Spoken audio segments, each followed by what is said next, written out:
Buenos días a todos. Hoy vamos a presentaros la sesión de mareos y vértigo periférico en urgencias y atención primaria por el doctor Dan Popa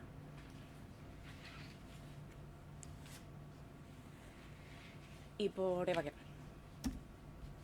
Bueno, la palabra mareo la utilizan los pacientes para describir sensaciones muy diferentes. Es uno de los síntomas más desafiantes en medicina y con frecuencia frustrante para el médico de familia, ya que pocos síntomas tienen un diagnóstico muy amplio.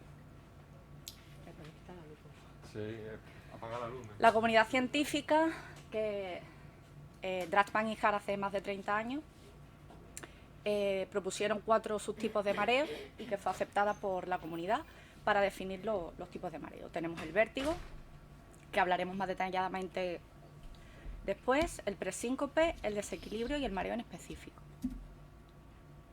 Bueno, en cuanto al vértigo, que sepáis que es una falsa sensación de movimiento que tiene el propio sujeto, subjetiva, o de su entorno, ahí sería objetiva, generalmente de tipo rotatoria. En las formas graves se acompaña de náusea y vómitos, palidez y sudoración, como una manifestación excesiva de la actividad del sistema nervioso autónomo. El vértigo se produce básicamente por un desequilibrio en el sistema vestibular, ya sea en su porción periférica o en la central. En cuanto a la clasificación, tenemos la vestibular y la extravestibular. En la vestibular la lesión afecta al sistema propiamente dicho. Tenemos la periférica, que va desde el órgano sensorial hasta su entrada en el tronco cerebral, que afecta al endolaberíntico, que es el órgano sensorial, y el retrolaberíntico, el séptimo par. En las centrales, pues asientan los distintos niveles del sistema nervioso central, el infratentorial y el supratentorial. En cuanto a las extravestibulares, son los restantes sistemas de información, como la orientación espacial y el mantenimiento del equilibrio. Tenemos la porción visual, que la información no suele coincidir con la somatosensorial o la vestibular, vértigo de las alturas, el uso de gafas con graduación distinta, lo que provocan vértigos y mareos, las somatosensoriales, las neurológicos centrales y las psicógenas. Bueno, aquí os he querido poner en una tabla la diferencia básica entre el vértigo periférico y el central. Nos referiremos al periférico por el ser más frecuente. El comienzo suele ser brusco, de una intensidad bastante intensa propiamente dicha. Evolución de tipo episódica, no continua como la central. Va por rachas. La duración de segundos, minutos o días. Si ya se prolonga más, tendríamos que empezar a pensar en un vértigo central. Los síntomas vegetativos muy presentes en el periférico, como hemos dicho. Los síntomas auditivos tenemos hipoacusia y acúfeno. Empeoramiento con los cambios posturales, muy importante, que debemos investigar en nuestra consulta médica. Y en cuanto a la exploración física, destacar el nistagmo horizontorrotatorio, a diferencia del vertical en el central. Tenemos abolida al fijar la mirada, cuidado con el nistagmo fisiológico de los extremos, y va hacia rápido hacia el lado sano. El signo de Romberg va a ser positivo en los dos, pero sí que es verdad que en los centrales el paciente casi ni le da tiempo a cerrar los ojos. Ya la tiene alterada en muchas ocasiones con los ojos abiertos. La alteración de la marcha es positiva con lateropulsión hacia el lado hipofuncionante, tiene una marcha conservada a diferencia del central, y la inestabilidad es unidireccional. Los signos neurológicos no están presentes, sí que lo estarán en el central, y el audiograma en el periférico será positivo. En cuanto al presíncope, es la percepción que tiene el sujeto de pérdida de conocimiento inminente y denota una disminución de la perfusión cerebral, difusa, transitoria y súbita. La gravedad de los síntomas dependerá de la magnitud en que se produzca esta reducción del flujo y se considera una forma frustrada del síncope, en el que sí existe pérdida del conocimiento. Aunque no se deban a disminución de la perfusión, sí que hay algunos trastornos que se engloban dentro del presíncope, como los trastornos metabólicos, la hipoxia, la hipocapnia, la hipoglucemia y también la anemia grave. El desequilibrio es una sensación de caída inminente y se caracteriza por inestabilidad del sujeto en la bipedestación y en la marcha, que siempre desaparece al sentarse o tumbarse. Se hace más evidente en la oscuridad y al andar sobre una superficie blanda. El mareo inespecífico es una sensación vaga y difícil de definir que no se puede incluir dentro de las 3 categorías ya mencionadas y con frecuencia suele estar descrita con mucha imprecisión por parte de nuestros pacientes. Aquí el diagnóstico diferencial sí que tenemos que añadir los cuadros psiquiátricos como la ansiedad y sobre todo la depresión. El mareo es un importante motivo de consulta en la atención primaria y supone el 2,4% total de las consultas. Es un cuadro muy frecuente con una prevalencia del 1,8% en adultos jóvenes y más del 30% en ancianos. Más frecuente en mujeres que en hombres, aumenta con la edad y aunque el mareo no está relacionado con un aumento de la mortalidad, sí que puede condicionar un trastorno funcional importante. En cuanto a las causas, se han descrito más de 60 causas de estos trastornos. El 50% de los pacientes que acuden a nuestra consulta de primaria lo van a hacer por una vestibulopatía periférica, entre el 10 y el 25% por un trastorno psiquiátrico. Sí que es verdad que las causas graves como arritmias cardíacas, accidentes cerebrovasculares y tumores son menos frecuentes, pero siempre las tenemos que tener en cuenta. En ancianos es habitual que presenten más de una causa de mareo, se pueden superponer y tener en cuenta el presbivértigo, que es la alteración fisiológica por la edad del sistema vestibular. En torno al 10 o al 25% no se llega a un claro diagnóstico y muchos son los fármacos que pueden causar mareo como efecto adverso. Por eso tenemos que tener cuidado a la hora de prescribirlo. Aquí os he dejado una lista de los medicamentos más habituales que causan mareo, a destacar por ejemplo los diuréticos, los antidiabéticos orales e insulina, los antiarrítmicos y los hipnóticos y tranquilizantes, que se dan mucho en atención primaria, sobre todo a pacientes ancianos. Bueno, en cuanto a las causas de vértigo más destacables, las periféricas tenemos el vértigo periférico, que ya hablaremos más adelante de él, la enfermedad de Meniere, la neuritis vestibular, en las centrales la esclerosis múltiple, la isquemia, infarto vertebrobasilar y la epilepsia. De todas maneras os dejo el listado por si lo queréis saber. En cuanto a las causas de presíncope y síncope, los mediados neurológicamente el vasovagal o del seno carotidio, por la hipotensión ortostática, las insuficiencias autonómicas secundarias como la diabetes y los fármacos. En cuanto a las bradiarritmias, cuidado con los bloqueos auriculoventriculares porque sí que se ven, ¿vale?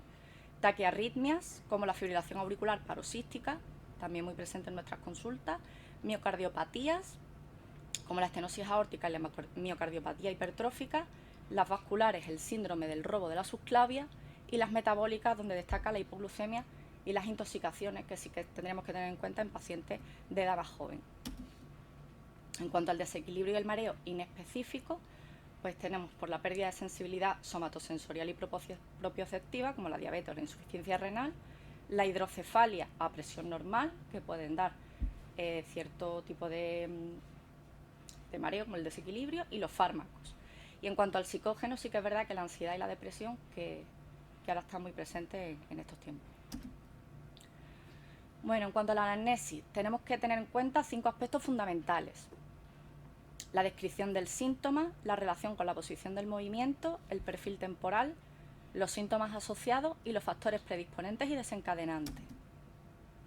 En cuanto a la descripción del síntoma, tenemos que dejar al enfermo que hable libremente, que nos explique todas sus sensaciones, cómo se siente, pero sí que es verdad que una vez explicado, el médico tiene que enfocar la entrevista, porque debemos conocer, por ejemplo, que las lesiones vestibulares nos suelen contar una sensación de rotatoria, como hemos dicho, que aumenta con los movimientos cefálicos. Los enfermos con un desequilibrio nos relatan que el fallo no está en su cabeza, sino que se encuentra o en el tronco o en sus piernas, y que son incapaces de mantener el equilibrio, de estar de pie.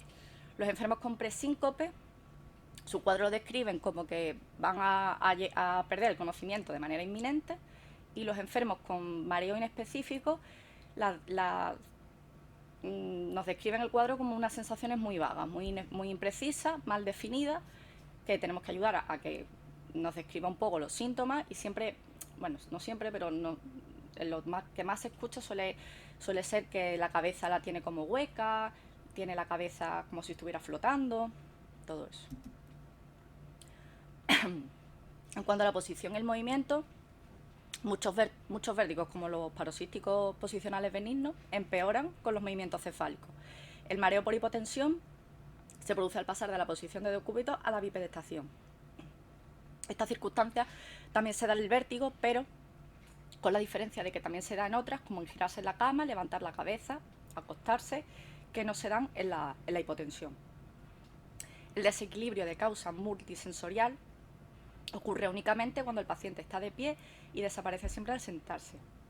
Existen otras muchas condiciones que no se afectan por la posición, como las arritmias cardíacas, los episodios de vértigo, los ictus y la crisis epiléptica. En cuanto al perfil temporal, es muy importante, se tiene que preguntar siempre por la duración de la sensación de mareo que tiene. Hay que tener en cuenta que cuando el enfermo nos describe un mareo continuo, que no desaparece ni de día ni de noche, nos orienta hacia un mareo psicógeno. En segundo lugar, se debe preguntar si se trata de un primer episodio, el que tiene, o si por el contrario es recurrente. En este segundo caso nos orientará hacia un Meniere, hacia un vértigo periférico, incluso una fístula perilinfática. La forma de inicio también hay que investigarla. Sí, el vértigo periférico casi siempre ocurre en episodios, usualmente de comienzo abrupto, y que decrece paulatinamente. El vértigo central, por el contrario, es más gradual y los síntomas son más continuos y no desaparecen. Aquí os dejo una tabla sobre el diagnóstico del mareo en función del tiempo. A destacar que en segundos lo que más prevalece es el vértigo periférico y cuidado con las arritmias cardíacas. En los minutos la isquemia cerebral transitoria, en las horas la enfermedad de Meniere, en los días la neuritis vestibular y si ya por el contrario son meses, lo que hemos comentado. Suele ser más prevalente los mareos tipo psicógenos. En cuanto a los síntomas asociados, la pérdida de audición y los acúfenos nos orientan hacia un vértigo periférico. Se asocia náuseas y vómitos de comienzo brusco y muy intenso del vértigo laberíntico. La pérdida de visión o la diplopia son sugestivos de vértigos centrales, pero por ejemplo cuando nos describe una visión borrosa orienta más hacia trastornos psiquiátricos. El déficit local-motor o sensitivo es típico también del sistema nervioso central. Sin embargo, no lo son cuando nos dice que tiene una debilidad difusa generalizada. Una alteración del estado mental en el contexto de un cuadro vertiginoso indica un cuadro muy grave y urgente, como puede ser, por ejemplo, una hemorragia o un infarto cerebeloso. Esta misma alteración en un mareo no vertiginoso puede ser atribuida en muchas ocasiones a toxicidad por droga, a arritmia o incluso anemia grave. La cefalea asociada al vértigo siempre puede representar afectación del sistema nervioso central y suponer una situación muy grave, como una hemorragia intracraneal. Las palpitaciones o la disnea sugieren enfermedad cardíaca o hiperventilación. Los factores predisponentes y desencadenantes a tener en cuenta siempre los debemos de recoger en la historia clínica y son, por ejemplo, si el paciente ha tenido un traumatismo craneoencefálico, ya que esto puede ser debido a una fístula entre el oído medio y el interno. Si ha tenido una infección vírica reciente, ya que nos orienta a una neuritis vestibular. Las maniobras que aumentan la presión en el oído, como el Valsalva, pueden desencadenar un vértigo por fístulas. Los pacientes diabéticos pueden presentar más habitualmente una hipotensión ortostática secundarios a su propia neuropatía. Los mareos en relación a las sensaciones desagradables, al calor, a la micción, a los accesos de tos, suelen ser debidos a presíncopes vagales o situacionales. Cuidado cuando ocurren durante el ejercicio, ya que será necesario descartar estenosis aórtica y otras cardiopatías obstructivas, arritmias por esfuerzo, taponamiento cardíaco y robo de la subclavia. Por el contrario, si el paciente nos cuenta que mejora durante el ejercicio, sugiere un componente psicológico. La edad del paciente también es muy importante, ya que un paciente de edad avanzada con presíncope breve hay que pensar siempre en una arritmia cardíaca. En cuanto a la exploración, se tiene que intentar incluir al paciente en uno de los diferentes subtipos, ya que el examen físico siempre va a ir dirigido, enfocado al grupo al que lo hayamos incluido. Un examen exhaustivo es innecesario, poco eficiente y en muchas ocasiones imposible de llevar a cabo en la práctica diaria por el poco tiempo que tenemos en nuestra consulta para explorar de manera completa a nuestro paciente. De ahí la importancia de enfocarlo bien. Os he querido dejar este algoritmo que me parece bastante interesante con los procedimientos mínimos que tenemos que hacer ante un paciente que presenta mareo. Consulta por mareo, le hacemos una buena anamnesis con la relación, el movimiento, la posición, el perfil temporal de los síntomas asociados y los factores desencadenantes y lo intentamos subdividir en los 4 grupos. La exploración mínima de cada uno de ellos, por ejemplo en el vértigo, la toma de presión arterial, que va a estar presente en todos, la auscultación cardíaca. El caso del vértigo, pues le añadiremos el nistagmo, el Dix-Hallpike, el test de los índices, la otoscopia, muy importante para, por ejemplo, descartar un mareo por síndrome de Ramsay-Hart, que ya explicaremos más adelante, y que pocas veces utilizamos. La exploración mínima, por ejemplo, del presíncope, aparte de lo anterior, tenemos que añadir siempre el electrocardiograma, porque nos puede dar información, por ejemplo, si el paciente está bloqueado, o tiene un Wolff Parkinson White, o tiene un síndrome de Brugada, ¿vale? El desequilibrio igual, añadimos marcha, test de Romberg, sensibilidad vibratoria, coordinación. Esto es lo mínimo que tenemos que hacer. Y en cuanto a la última, que es el mareo inespecífico, añadiremos todos los demás, todas las demás exploraciones, y añadiremos los test psicológicos para poder descartar algún trastorno psiquiátrico que tenga el paciente. Si llegamos a un diagnóstico etiológico, finalizamos el estudio. Si no, pues tendremos que hacer una nueva evaluación de nuestro paciente con una exploración cardiovascular, otológica y neurológica más completa. Podemos añadir pruebas complementarias como análisis de sangre para ver el hemograma, iones, función renal, tiroides, serología luética, ¿vale? Y ya dependiendo de todo, pues considerar derivación a otro nivel de atención. En cuanto a la exploración del vértigo, ya más en profundidad, quería dejaros la lista de todo lo que se debe hacer, ¿vale? Con el nistagmo, que ya lo hemos comentado, que es el único signo objetivo del vértigo, el test de Dix-Hallpike, que es el de confirmación, el test de los índices, el reflejo vestibular, la exploración neurológica. Todo lo solemos hacer más en urgencias, pero sí que sería, si ya tenemos enfocado a nuestro paciente, sería bueno hacerlo en consulta también. El examen otoscópico, que siempre se nos olvida, el test de Riner-Weber, y bueno, ya el test de silla giratoria, los potenciales evocados o alguna prueba de neuroimagen ya lo harían en otros servicios si consideramos oportuno. En cuanto al presíncope, lo mismo, añadimos el electrocardiograma, la monitorización ambulatoria, una ergometría por si son de esfuerzo, una ecocardiografía para descartar que tengamos sospecha de una patología estructural, el análisis sanguíneo, como os he dicho antes, y el doble, por ejemplo, de carótido. En cuanto al desequilibrio, se debe explorar siempre los 3 sistemas del equilibrio: visual, vestibular y propioceptivo. Y la exploración del mareo en específico, las maniobras fundamentales, los que os he comentado en el esquemita anterior, en el algoritmo, añadimos todos los de los otros grupos y los test psicológicos para descartar sobre todo ansiedad y depresión. En cuanto al diagnóstico, todo médico de atención primaria debe estar familiarizado con el diagnóstico diferencial, la evaluación y el manejo del mareo. Lo primero que tenemos que hacer, como hemos dicho antes, clasificarnos en uno de los grupos, ya que esto dirigirá las pruebas complementarias a realizar. Y segundo, descartar una causa grave de mareo. Tenemos primero que clasificarlo, luego descartar causa grave. La historia clínica aquí es básica y con una buena anamnesis y una exploración adecuada se suele llegar al 80% de los diagnósticos, sin necesidad de ayuda por otro especialista. En cuanto al tratamiento,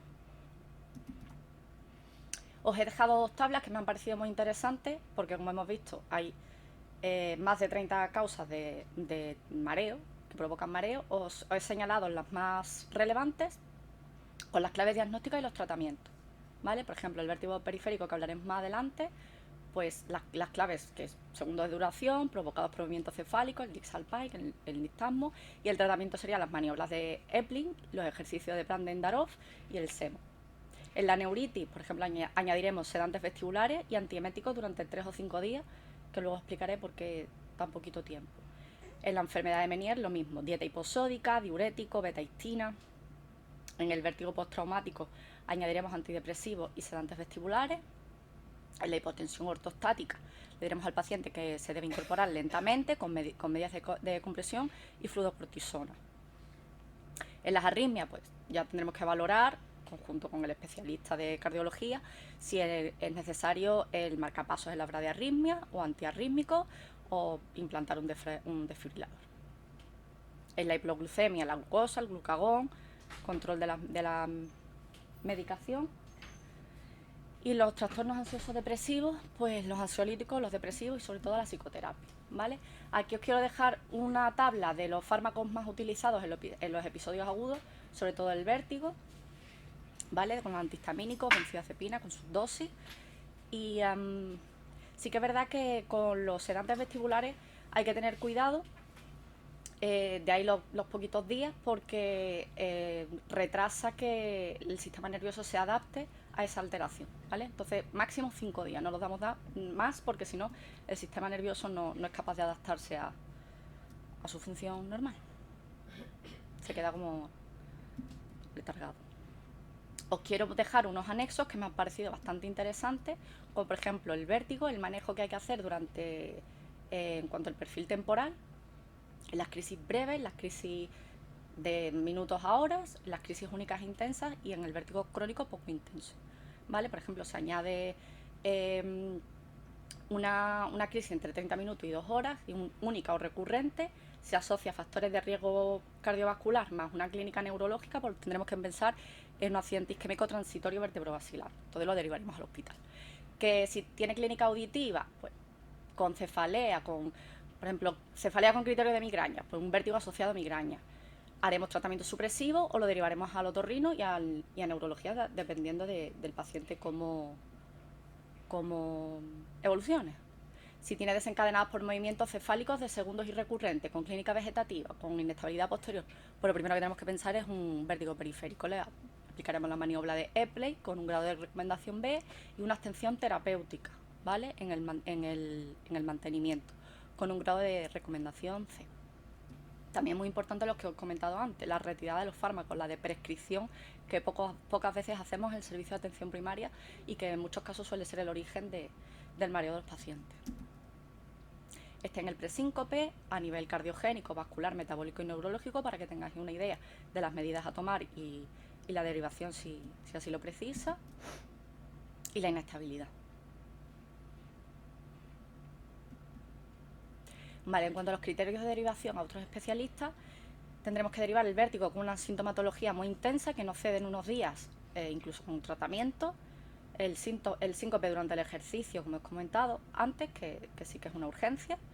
Mareo con focalización neurológica, una cefalea muy intensa. Una sospecha de vértigo central de causa vascular o tumoral. Los vértigos con sintomatología coclear tipo hipoacusia y acúfeno. Y los mareos secundarios, arritmias o cardiopatía. Si tenemos un mareo específico, que es el cuarto subtipo, y no hay manera tras la reevaluación de poder enfocarlo en ninguno de los otros tres, pues con la falta del diagnóstico, pues con un estudio adecuado lo derivaríamos al especialista. Y ahora os vamos a hablar más detenidamente de los síndromes vestibulares periféricos. Yo os voy a hablar un poquito de la enfermedad de Meniere. El concepto de Meniere, de enfermedad de Meniere o hidrops endolinfático, se produce por una dilatación de las membranas laberínticas asociadas a un aumento del volumen de la endolinfa. Suele afectar al laberinto anterior o cóclea y al posterior o vestibular, que es el que produce el trastorno del equilibrio. Se produce la triada característica, que tiene 3 requisitos. El vértigo periférico, al menos en 2 ocasiones, asociados a desequilibrio, cortejo vegetativo, nistagmo horizontal rotatorio, y debe durar entre 20 minutos a varias horas. La hipoacusia de percepción, al menos constatada en una ocasión por una audiometría, y acúfeno, con plenitud óptica o ambos, ¿vale? Que deben de estar siempre presentes en el oído afecto. La triada característica puede aparecer en el seno de otros procesos, como el LUES, postraumatismo. En este caso ya no hablaríamos de enfermedad, sino de síndrome. En cuanto a la etiología y la patogenia, es desconocida, aunque probablemente está asociada a trastornos de la absorción de la endolinfa, como la excesiva producción por alteraciones de la microcirculación coclear, falta de reabsorción de endolinfa por estenosis del conducto o alteraciones de los iones sodio-potasio. La sintomatología se produce por la rotura de las membranas, que están distendidas por el propio hidrox. Esto provoca la mezcla de endolinfa, que es rica en potasio, y la perilinfa rica en sodio, lo que origina una alteración de las propiedades eléctricas del epitelio neurosensorial, dando lugar a la clínica. Múltiples factores se han asociado, por ejemplo, los anatómicos, una hipoplasia del acueducto o escasa neumatización mastoidea. genéticos también, inmunológicos, virales, como por ejemplo el virus herpes tipo 1 y 2, el Epstein-Barr y el citomegalovirus. Vasculares, tipo lesiones isquémicas o hemorrágicas, laberínticas. La migraña, que las crisis de migraña pueden dañar irreversiblemente al oído interno debido a los vasoespasmos que produce, que provocarían desencadenar un eye drops endolinfático. Los psicológicos también, una personalidad neurótica, el estrés, la fatiga, las complicaciones familiares o laborales puede influir en la aparición de las crisis. La clínica, lo que hemos comentado, la tríada clásica, recurrente y episódica de vértigo periférico, acúfeno unilateral e hipoacusia, que pueden estar asociados pues, a otros síntomas. Los más comunes, el taponamiento, las náuseas y los vómitos. El vértigo es el principal, se suele preceder de síntomas auditivos con modificaciones en la audición. Después comienza una crisis intensa del vértigo rotatorio con un importante cortejo neurovegetativo. No hay pérdida de conocimiento y dura entre 20 minutos a horas. La hipoacusia suele ser de percepción y se recupera siempre tras las crisis.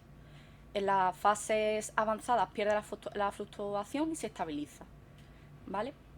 Y la curva audiométrica nos dará la característica de este cuadro, que es la caída en graves. En cuanto a los acúfenos, son variables, suelen preceder a las crisis también y se asocian a un incremento de su intensidad, a un cambio de tonalidad o ambos a la vez durante las crisis. Se diferencian en 3 grados, leve, moderado y grave. Otras formas clínicas a comentar, la crisis otolítica de Tumarkin, que es una caída brusca al suelo, al suelo sin pérdida de conocimiento, a diferencia del drops attack. El síndrome de Lemoyé en la mejoría de la audición durante la crisis vertiginosa. El de Light Eye Drops, existencia de hipoacusia de percepción sin vértigo o crisis vertiginosa sin hipoacusia. Y con el paso de los años, poco a poco, se van asociando los síntomas restantes.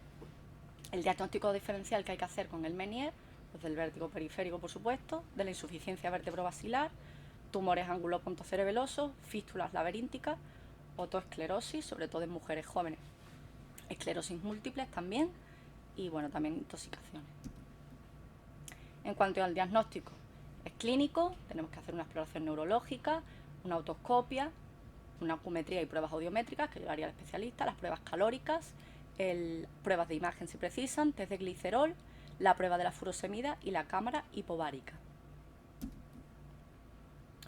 No se tienen por qué no se tienen por qué hacer todos los diagnósticos, ¿vale?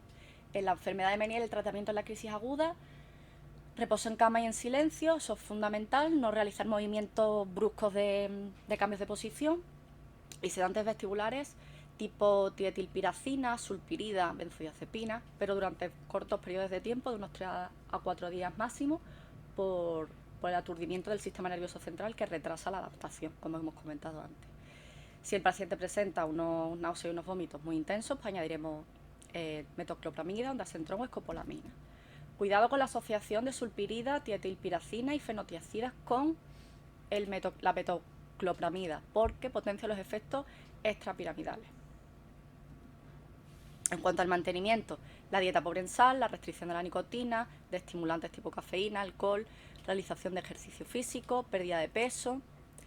En cuanto a diuréticos, usaremos la acetazolamida o la hidroclorotiazida, ya que favorece el equilibrio de los líquidos laberínticos, eliminando la sobrecarga hídrica que hemos comentado antes, los controles de iones y ácido úrico, ¿vale? La mezcla de sodio y potasio.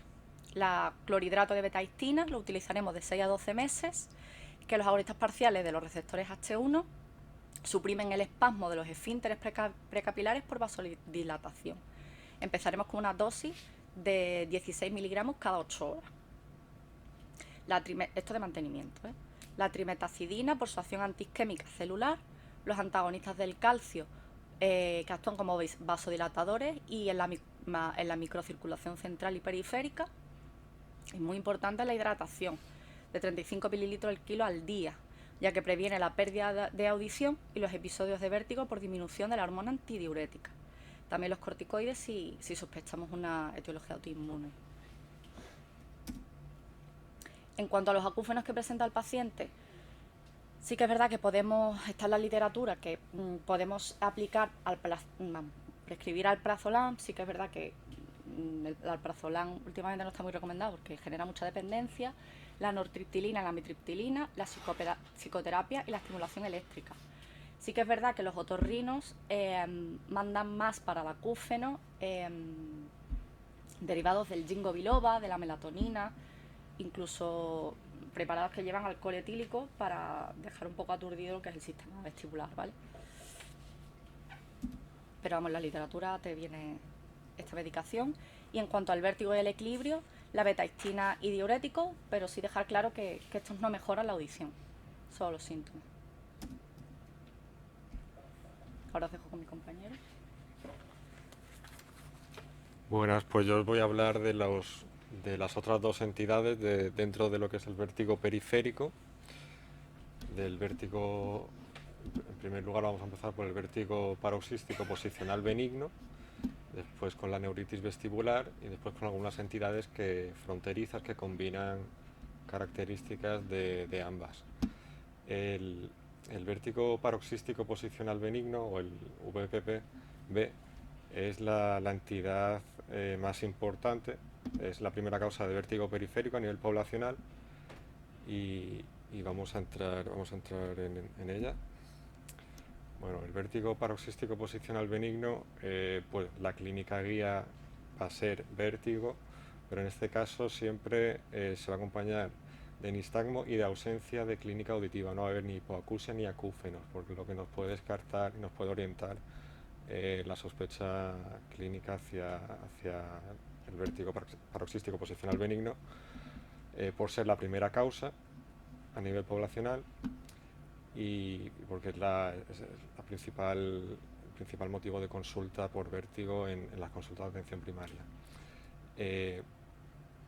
El tipo de vértigo pues siempre va a ser relacionado con tipo giratorio o rotacional. Al paciente le da vueltas, si bien él mismo o su entorno, desencadenado por movimientos cefálicos o posturales de cuerpo entero. El perfil del paciente típico suele ser una mujer de mediana edad, entre los 40 y 60 años, aunque también se da en hombres, pero es menos habitual. La etiología pues suele ser idiopática principalmente, es decir, no se suele encontrar un motivo que justifique el desplazamiento de los cristales a través de los canales semicirculares. Y a nivel secundario, si encontramos antecedentes de laberintitis virales, golpes, traumatismos craneoencefálicos o la presencia de medicación que pueda estar provocando el cuadro. La etiopatogenia, pues tenemos dos teorías. La más aceptada es la canalolitiasis, es decir, que los cristales o las otoconias, las piedrecitas de carbonato cálcico se desplacen a lo largo de los canales semicirculares. El más afectado suele ser, por su relación con el utrículo, el canal semicircular posterior, y hacia ahí va a ir después encaminado un poco la exploración y las maniobras de reposicionamiento. Y pues bueno, la etiopatogenia suele ser estas partículas que quedan flotando en la endolinfa, estimulando de manera aberrante las células sensoriales de los canales, generando esa señal errática que es la que provoca el vértigo. También hay versiones de este vértigo en las que los cristales de carbonato cálcico se depositan en la cúpula del utrículo, generando pues un desajuste en el balance gravitacional a la hora de integrar lo que son las aceleraciones y desaceleraciones del sistema. En cuanto a la clínica, pues hemos dicho que es un vértigo de tipo rotacional, desencadenado por movimientos cefálicos o posturales, que describe el paciente como rotación, giro, sensación de caída libre, fatiga o simplemente mareo. Es paroxístico porque no va a durar poco tiempo, las crisis suelen ser de segundos o incluso minutos. Es posicional por lo mismo, por la relación que mantiene con los cambios posturales, y a pesar de lo incapacitante que puede ser, pues es benigno, no tiene ningún tipo de riesgo mortal. Se suele acompañar de cortejo vegetativo, como está comentando, sudoración, náuseas, bradicardia más que taquicardia, palidez, sudoración fría, ¿vale? Y va a ir en función de la intensidad y de la duración de la crisis. Y Y uno de los síntomas guías que nos interesa es el nistagmo, ¿vale? Que va a aparecer siempre junto al episodio vertiginoso y cuya dirección y morfología va a ser diferente en función del canal afecto. Pero como el canal semicircular posterior va a ser siempre el primer sospechoso de estar afectado, pues nos vamos a fijar en este.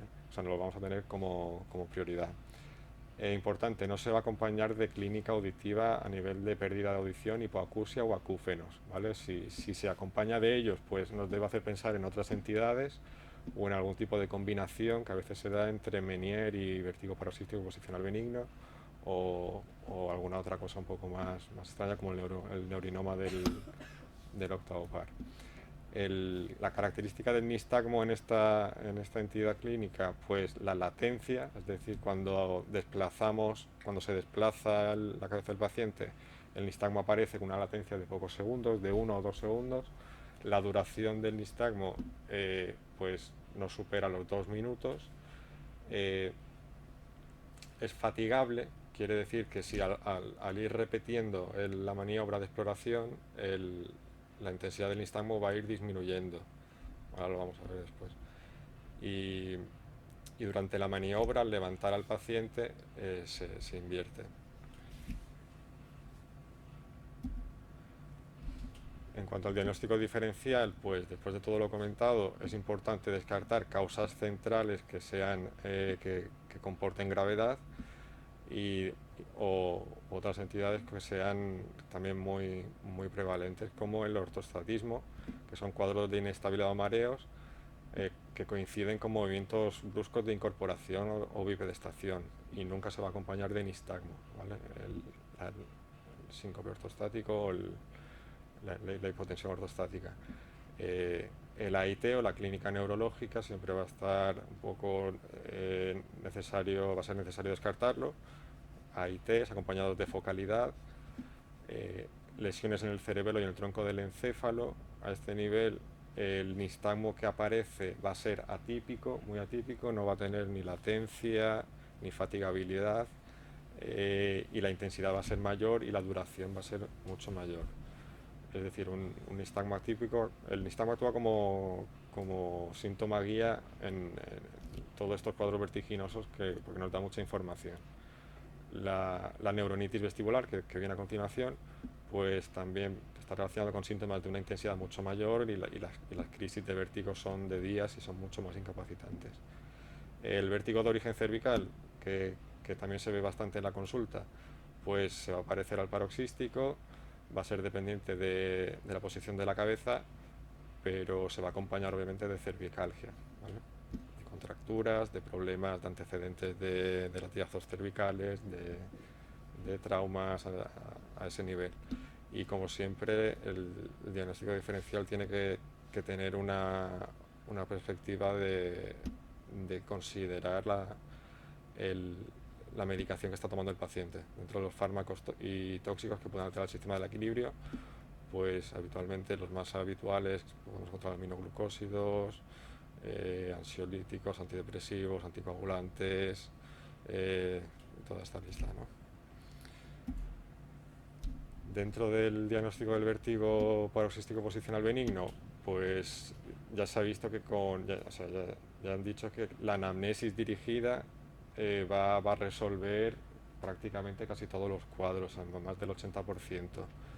Y en cuanto a la exploración, siempre enfocada a diferenciar los rasgos del vértigo periférico en contraste al vértigo de origen central. Y para ello la exploración neurológica pues nos puede dar bastante información, prestando especial atención a la motricidad ocular, a los oculomotores. Cualquier anomalía que se observe en el movimiento conjugado, en la convergencia, en las sacadas o en el seguimiento, nos suelen hacer sospechar de una lesión a nivel central. Debe evaluarse función cerebelosa y marcha, aunque se ha visto que la sensibilidad para maniobras de este tipo, como el Romberg, el Baraní y esta que la conocéis todos, el Unterberger-Fukuda, en el estudio del vértigo periférico, no son muy sensibles.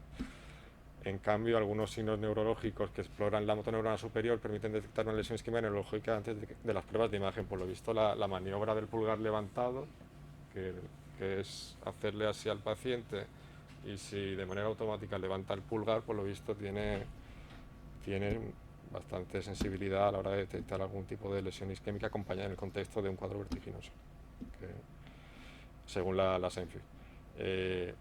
Y dentro de ella, lo que es concretamente el VPPB, hay 3 maniobras que nos van a ayudar a determinar el canal y la lateralidad del vestíbulo afecto.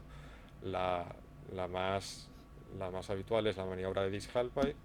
Después tenemos la rotación cefálica o el McClure y la maniobra de cúbito lateral.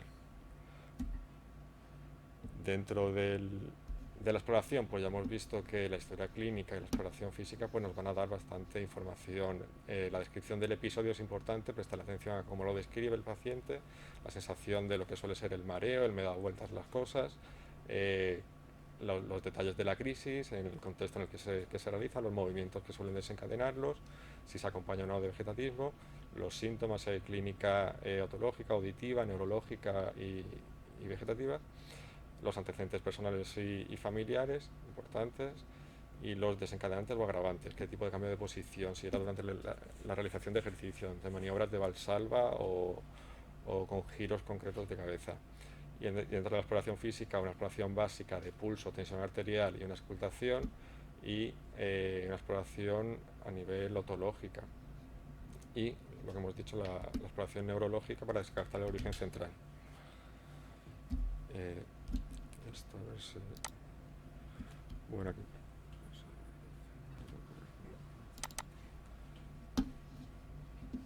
Que también va encaminada a explorar los conductos derechos horizontales, porque la otra era para el conducto posterior. En este caso es el derecho o el izquierdo. Y son giros, lo mismo, cambios graduales con 30 segundos de espera. Incorporas y debería aparecer el nistagmo. Y la clínica le da vueltas. Suele ser bastante desagradable para el paciente o la paciente, pero nos da bastante información en el contexto del vértigo periférico. Vale. Después, criterios de derivación dentro del vértigo periférico paroxístico posicional. Ya han dicho que el 85% se pueden diagnosticar y tratar de forma efectiva en el centro de salud de atención primaria, por lo que muy pocos pacientes van a acabar siendo derivados a urgencias o a neurología o al especialista. Dentro de estos, los criterios de derivación a los que hay que prestar especial atención pues son las crisis agudas de alta intensidad con origen neurológico, con focalidad o con criterios de infección a nivel local. Dentro de los vértigos recurrentes, la presencia de hipoacusia clínica auditiva también suele ser indicación para el estudio por parte de otorrino y para poder completar el estudio vestibular, así como los vértigos muy refractarios o con nistagmos atípicos. En algunas formas recurrentes puede ser necesario descartar cuadros metabólicos, neurovasculares o clínica más específica de otorrinolaringología.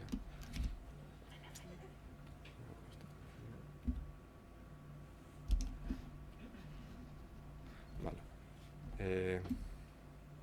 Dentro del tratamiento de esta entidad, no es de utilidad el tratamiento médico con sedantes vestibulares a la hora de buscar la resolución del proceso. A la hora de buscar alivio sintomático, funcionan relativamente. El uso de dimenhidrinato, el dogmatil, que se suele usar mucho en nuestro medio, o incluso benzodiazepinas pueden provocar un alivio sintomático, pero no va a permitir la resolución. Las maniobras de reposición han demostrado ser la forma más efectiva de tratamiento, que vamos a ver algunas de estas ahora. Los ejercicios de habituación, como los de Brendarov, que se llaman, se pueden realizar en casa, dentro de lo que es la educación vestibular del paciente. Si a pesar de no conseguir la resolución sintomática en la consulta, de ser refractarios a veces, se le puede enseñar una serie de ejercicios, de movimientos concretos que pueden hacer en su casa, con compañía y con ayuda, y que les puede ser bastante de ayuda. Y luego las técnicas quirúrgicas ya están, son de última línea, suelen consistir en secciones del nervio singular o en oclusiones del canal posterior. Esta es la maniobra de Epley, que suele ser la maniobra que se suele emplear con más frecuencia, porque es la que consigue reposiciones del vértigo posicional, de los cristales en el canal posterior, que suele ser el que más se afecta, y siempre movimientos graduales en el sentido de la afectación, en este caso el posterior, 30 segundos entre cada gesto cefálico.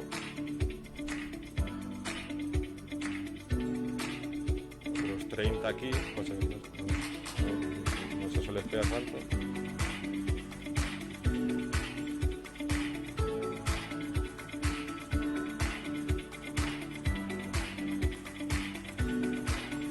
En este momento a ella le da todo, le da vueltas y se queja muchísimo, pero hay que decirle que aguante. Después aquí rápidamente hacia el otro plano.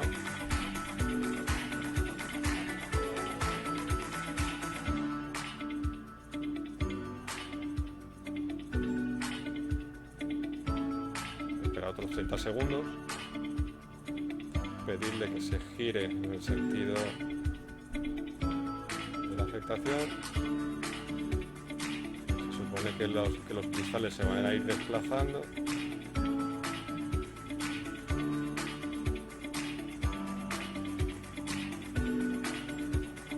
Una vez que ha pasado el tiempo, volver a incorporarla y dejarla con la cabeza en retroflexión otros 30 segundos para que se acomode en los canales.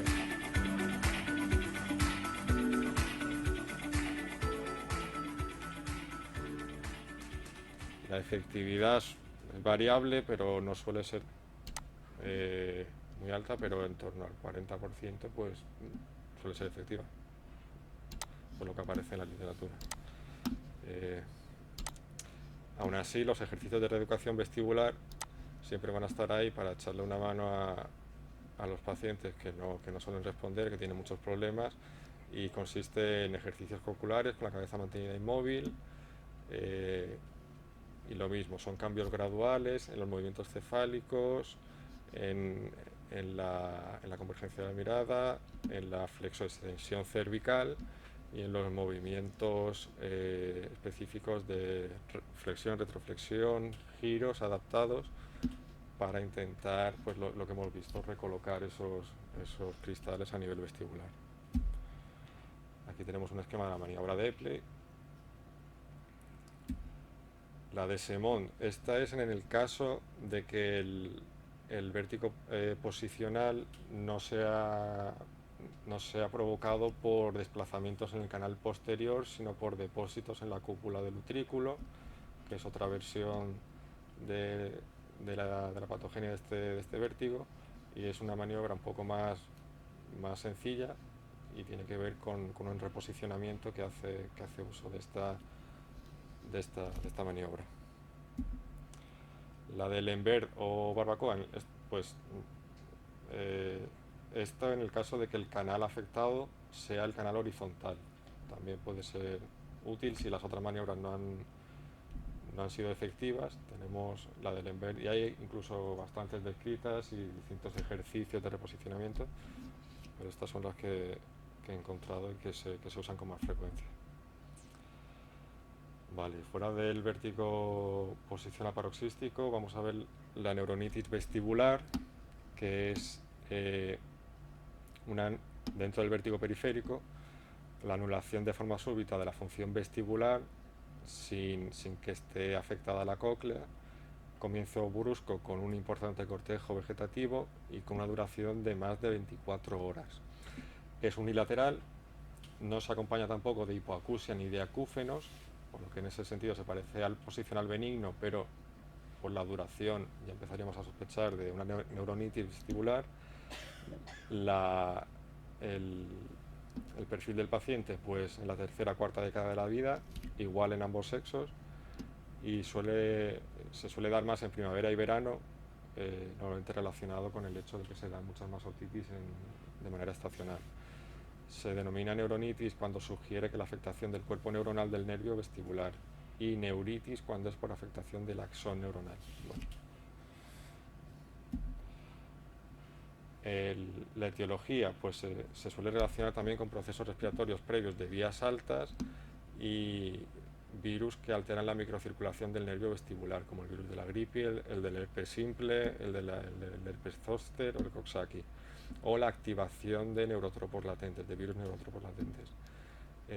Las dos causas que se suelen vincular a este cuadro, la más significativa es la lesión inflamatoria del vestibular producido por un virus de la familia herpes. Suele asociarse a prodromos víricos, pueden aparecer de forma epidémica más frecuentemente en primavera o a principios de verano y puede afectar a varios miembros de la misma familia. La otra es debido a una alteración vascular que provoca una isquemia laberíntica, que tiene también un cuadro clínico específico. La afectación degenerativa y progresiva del laberinto ocasiona un déficit en la irrigación continua de esta región de etiología arteriosclerótica.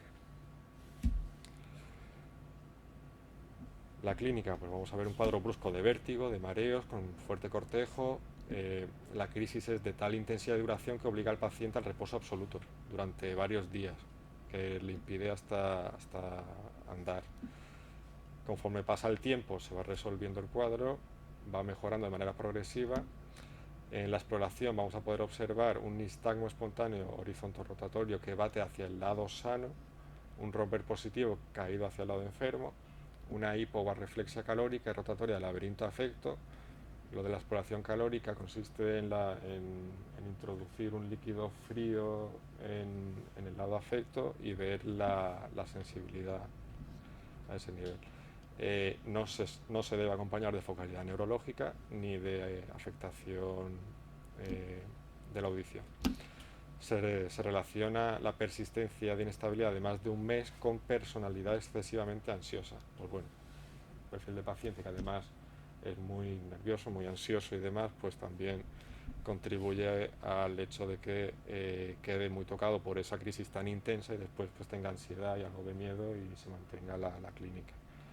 Se consigue que la mayoría de las veces una recuperación subjetiva por compensación central, lo que había dicho Eva antes, es decir, si lo machacamos con sedantes vestibulares podemos estar impidiendo que haya una adaptación a nivel central que acabe por compensar ese deterioro.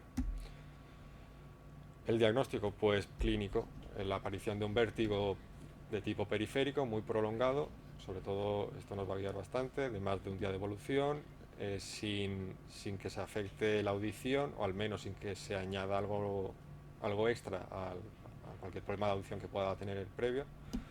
Hay que excluir signos de focalidad neurológica, con una exploración neurológica un poco más exhaustiva, con atención a las dismetrías, a las pérdidas de fuerza, a la pérdida de sensibilidad,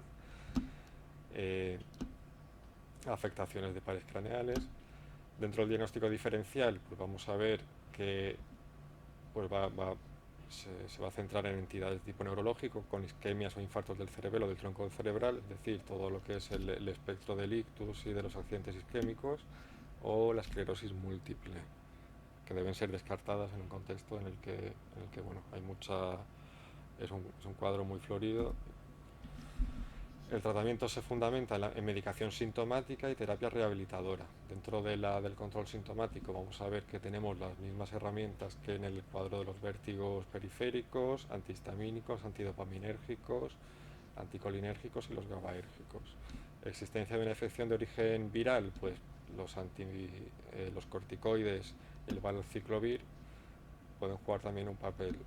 Si tras la fase aguda no hay compensación espontánea, pues pueden ser necesarias maniobras de rehabilitación vestibular orientadas a que el sistema del equilibrio se adapte a esa nueva situación, con ejercicios de tipo ocular, cefálico-cervical, ejercicios de tronco y miembros acostados y sentados, y ejercicios progresivos a medida que se levanta, es decir, una rehabilitación vestibular por parte del equipo de rehabilitación. Y las formas un poco ya raras que combinan aspectos de una y otra entidad, pues por ejemplo el síndrome de Lindsay-Hemingway, que es una neuronitis que además asocia a desplazamientos de las otoconias a través de los canalículos vestibulares y que consiste en una necrosis isquémica de la mácula del utrículo y de las crestas de los canales semicirculares, en este caso el canal horizontal y el superior, por afectación de la arteria vestibular anterior. Genera una neuronitis que tras su resolución, después de esos cuadros de vértigo de larga duración, se va a acompañar de un vértigo posicional paroxístico benigno y va a tener una respuesta calórica descendida o abolida, es decir, la sensibilidad a la hora de introducir esos cambios, contrastes de temperatura en el oído, en el canal auditivo va a estar abolida. Y por nuestra parte, esto ha sido todo sobre el vértigo. Si tenéis alguna pregunta, alguna duda.